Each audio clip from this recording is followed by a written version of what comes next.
Hi అండి. Hi, welcome to Rakshita Sri YouTube channel కి welcome అండి. ఈ రోజు వచ్చేసి నెల్లూరు చేపల పులుసు ఎలా పెట్టాలో చూపించేస్తాను రండి.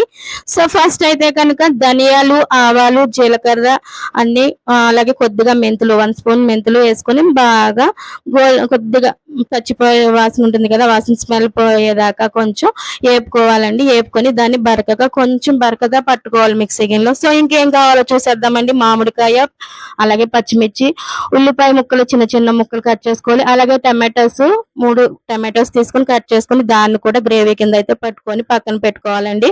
సో ఇప్పుడైతే మనం ధనియాలు, అవి ఆవాలు, మెంతులు వేపుకున్నాం కదా, జీలకర్ర, వాటిని అయితే మిక్సీ జార్ లో వేసుకొని మిక్సీ పట్టేసుకుందామండి. సో అవి పట్టేసుకున్న తర్వాత మళ్ళీ టమాటో ముక్కలను కూడా మనం గ్రేవీ కింద మిక్సీలో పెట్టుకొని పక్కన పెట్టుకుందాము. అలాగే మామిడికాయ ముక్కలు కూడా కట్ చేసుకున్నామండి. కట్ చేసుకొని పక్కన పెట్టుకున్నాం. అన్ని రెడీగా అయితే ఉన్నాయండి. సో చేప ముక్కల్లో అయితే కనుక 1 స్పూన్ కారము, 1/2 స్పూన్ సాల్ట్, అలాగే పసుపు వేసి కొద్దిగా ఆయిల్ వేసి మొత్తం ముక్కలకైతే పట్టించేసి 1 అవర్ పక్కన పెట్టేశానండి. ఇప్పుడు బాండిల్ పెట్టుకొని కొద్దిగా ఆయిల్లో ఆవాలు వేసుకున్నామండి. నెల్లూరు చేపల పులుసు అన్నాను కదా, సో ఫస్ట్ అయితే కనుక కొద్దిగా ఆవాలు అయితే మనం వేసుకోవాలి పోపు కింద. నెక్స్ట్ వచ్చేసి ఉల్లిపాయ ముక్కలు వచ్చేసి బాగా మగ్గ పెట్టేసేయాలి, మగ్గ పెట్టాలి. అందులోనే మనం పచ్చిమిర్చి కూడా ఒక 4 పచ్చిమిర్చి ముక్కలు కూడా వేసేసుకుందామండి. వేసేసుకొని వాటిని కూడా వేపేసుకుందాము. సో ఫ్రెండ్స్, చూసారు కదా, కొంచెం చేపల పులుసు కదా, మనకి కొంచెం ఆయిల్ ఎక్కువే పడుతుందండి. ఆయిల్ తోనే మనకి టేస్ట్ వస్తుంది చేపల కూరకి.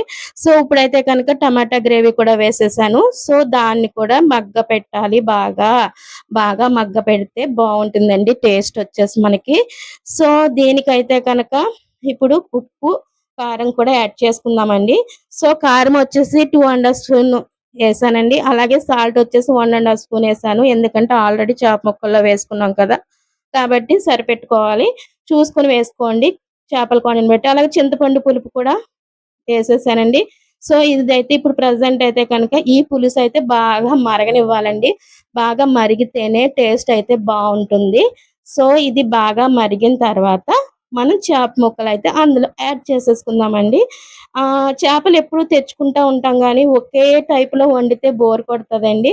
సో కాబట్టి ఒకే టైప్లో కాకుండా మనం అన్ని రకాలుగాను అన్ని కర్రీస్ మనం ట్రైలు వేస్తేనే బాగుంటుంది, ట్రై చేస్తూ ఉండాలి.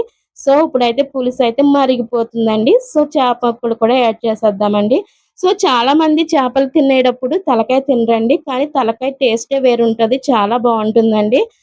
మనం కర్రీస్లో వేసేసుకుంటే, ఎందుకంటే చేపల పులుసు అయితే టేస్ట్ సూపర్. చూడండి నేను వేసేసాను చేప ముక్కలు అయితే ఇందులో, చేపల పులుసు అయితే మరుగుతుంది. సో అలాగే కొద్దిగా కొత్తిమీర కూడా యాడ్ చేశాను.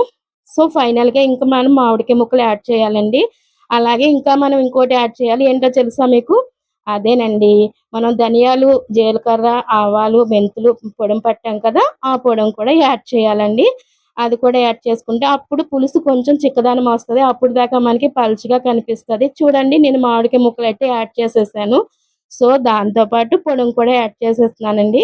ఎందుకంటే మనకి పులుసు బాగా పలుచగా ఉంటుందన్నమాట. ఎందుకంటే మనం గ్రేవీ పట్టలేదు కదా, ఉల్లిపాయ ముక్కల కింద వేసాం కాబట్టి. సో మన పొడి వేసేసరికి చిక్కగా అయిపోతుంది కర్రీ.